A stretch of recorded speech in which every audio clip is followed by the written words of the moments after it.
Hello, you're watching Eye on Africa on France 24. I'm Nadia Massi. Here are the top stories on the continent this Thursday. Clashes in Kenya claim 6 more lives as police and protesters clash in the capital, but fewer demonstrators out on the streets than in previous days. As the Women's World Cup kicks off, we head to Morocco to hear how the country's participation for the first time is changing the game's image as a man's sport. And also coming up in the studio, one of France's most celebrated urban music producers and composers. After a decade behind the scenes, Seysey is releasing his own songs for the first time.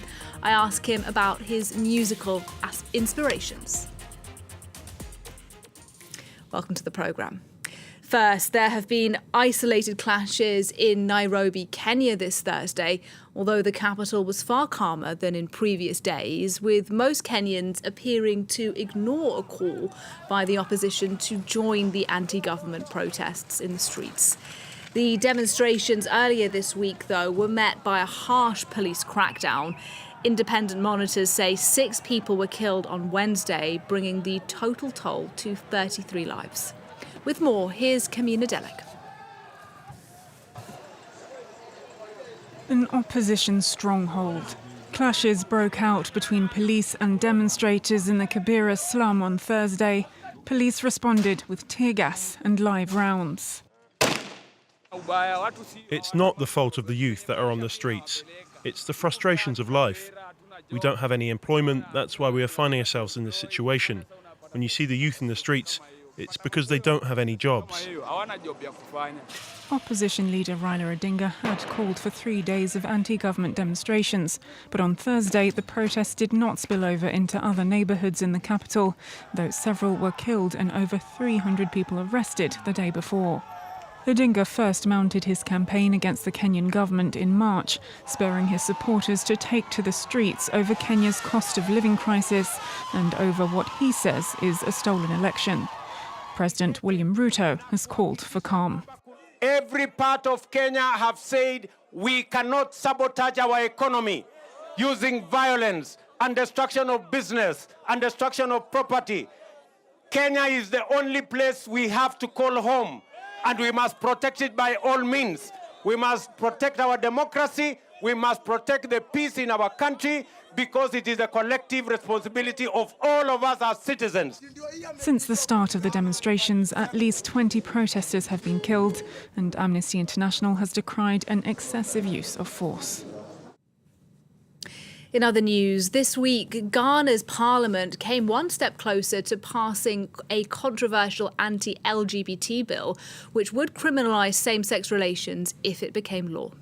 On Wednesday, the Supreme Court threw out a challenge by a group of academics, meaning the bill is now more likely to get the green light. Our correspondent in Accra, Justice Baidu, has been getting some reaction to the court's decision, including from one of those who filed the lawsuit. The suit had been brought before the Supreme Court by leading academics who argue sections of the bill as it currently stands infringes on the rights of a large section of Ghanaians. The bill, which enjoys huge support from political, traditional and many religious leaders, currently prescribes a jail term of up to 10 years for anyone found advocating for LGBTQ rights. If you were found publishing content that seemed to challenge traditional binary gender identities, you could also end up in jail. Professor Tichua Menu is one of the leading backers of the suit. This was always going to be difficult. This is a case of first impression. The courts are usually quite reluctant to interfere in another branch of parliament. So we're disappointed, but this is not the end of it. There is also a substantive matter that we have filed before the Supreme Court. So we'll be waiting for that case to be listed. So we have a substantive. The bill has not been passed. So today, all these issues were procedural. It was about the manner in which it was being done. But there are substantive issues about the content of the bill, and we'll get to that later. Parliamentarians have been debating this bill since August of 2021. If it becomes law, it would criminalize same-sex relations and being transgender. When this bill was put up for a second reading earlier this month, none of the country's 275 members of parliament objected to it. That was Justice Beidou for us there in Accra. Now, Egypt has released a human rights researcher following significant international criticism of his incarceration. Patrick Zaki was sentenced to 3 years in prison on Tuesday. He was convicted of spreading fake news in an article he wrote about being a Coptic Christian. Another human rights lawyer, Mohammed Al-Baker, was also freed this Thursday. Now, the Women's World Cup kicks off this Thursday in Australia and New Zealand, and Morocco is making history at the Games, not only competing for the first time, but becoming the first Arab team to ever secure a spot. No surprise then that its success is prompting an increased interest in women's football in Morocco, as you'll see in this next report.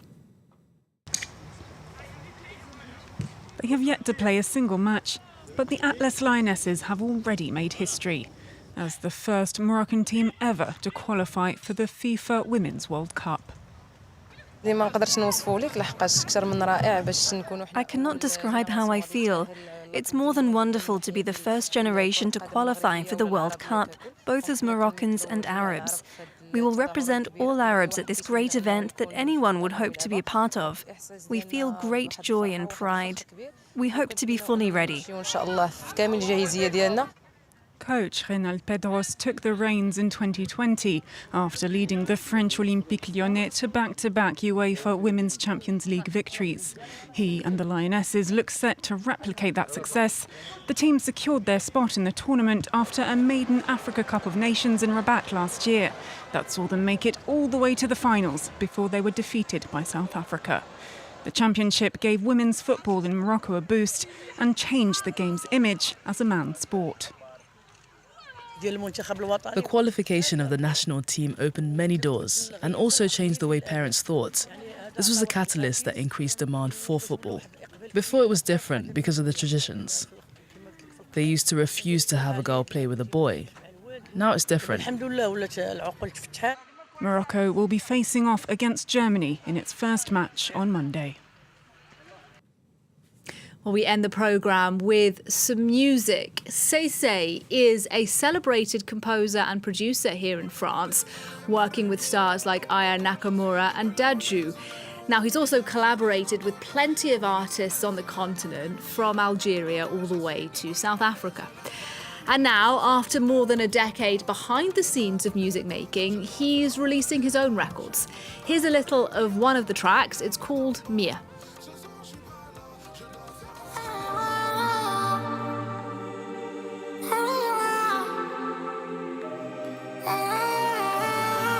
Dis-moi ton nom, je te dis qu'il au bas sur toi. Tes ennemis, dis-toi aussi que c'est les miens. On peut s'aimer, mais je sais pas comment ça finira. Dis-toi que chaque être humain est remplaçable. Bébé, bébé, bébé, bébé, bébé. Well, I spoke to Seysey himself a bit earlier, and I started by asking him why, after a successful decade in the business, he's releasing his first records now. Before I was working for artists, helping for making music for their album. Now I want to create my own story, you know. Absolutely, and perhaps we should talk about some of those artists that you've worked with before. Huge names here in France. Someone like Dadju, for example. His songs have been listened to some 90 million times on YouTube. This is a song that you composed. I wonder what it's like for you to have been so integral, so important to creating an iconic song, but not necessarily actually known for it. Yeah, this is, like I said, it's just a journey, you know. So I'm just waiting for my time, and now I think I'm ready to go for it. Okay, your time is now. I think so. Let's talk a bit about your musical inspirations, if we can. your mum's from Cambodia, your dad is from Mali. That obviously is a country with a really rich musical tradition. Tell us a bit about the way that the music of Mali inspired or influenced the music that you now make. I think the fact that I'm have African in my blood, that means there is ancestors, in my spiritual, and I think my father gave me this gift, and... Did he like music, your dad? Yeah, he played the music, of course, every time. My mother used to play piano too, so I'm born into music place, and he's a spiritual man, so I'm really into deep emotional music, And tell us a bit about some of the work that you have coming up on the continent. I know you're doing some work in the Ivory Coast. Tell us why the Ivory Coast and what we can expect from there. I've been traveling in Africa. I love Africa. I want to visit all the countries over there. I was in Senegal and I was in Ivory Coast. I met super great artists over there. I saw that they have a new vibes, a new wave coming in, and I actually wanted to make a project with those artists like Lil J, Ayan, J.R. Lamelo. So I'm going there to make it. So plenty coming out of West Africa with you. You are pretty well known, I think it's fair to say, in Francophone Africa. Yeah. What about English-speaking Africa, though? I'm thinking of somewhere like Nigeria, obviously huge music market there. Afrobeat's really big in Nigeria. Do you want to crack the English-speaking Africa market? Is that next? Yeah, did you say my English is not very, very... Your English is great. Quiet, but music has no boundaries, no frontier, so I'm sure I can work with Nigerian. I used to work with some artists from there, in Ghana or so, in South Africa. So yes, maybe this is a further step. Perhaps that may still be to come.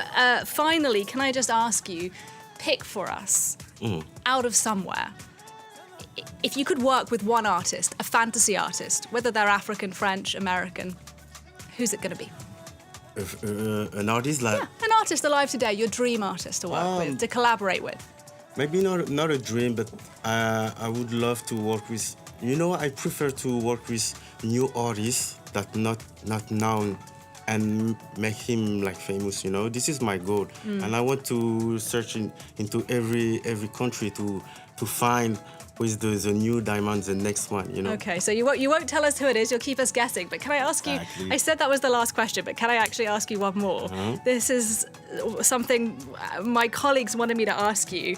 I asked you about inspiration earlier and about Mali. I wonder if you're inspired by somebody completely different, and that's Pharrell Williams. He's obviously an American producer, but he was a producer first, then he went on to make his own music. Does that chime with you? Yeah. This is I like this compliment because I really love what he's doing, and I think we have same vibes, same backgrounds, So yes. Perhaps even the same style of hat, would we say?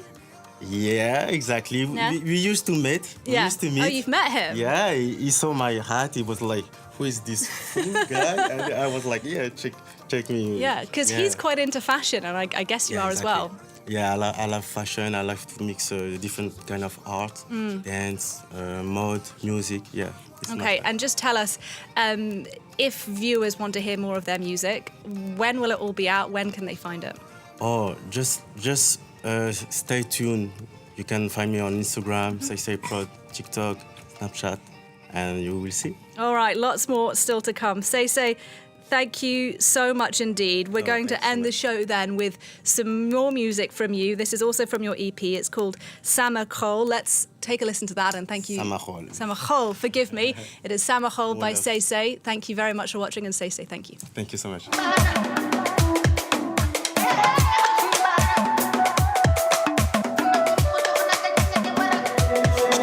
Tout ce que j'avais, tout ce que tu voulais, mais tu préfères prendre l'ascenseur au lieu d'escalier. Me fais pas croire que tu savais pas que j'aime bien calmer les choses. Ça m'a relais, ça ira.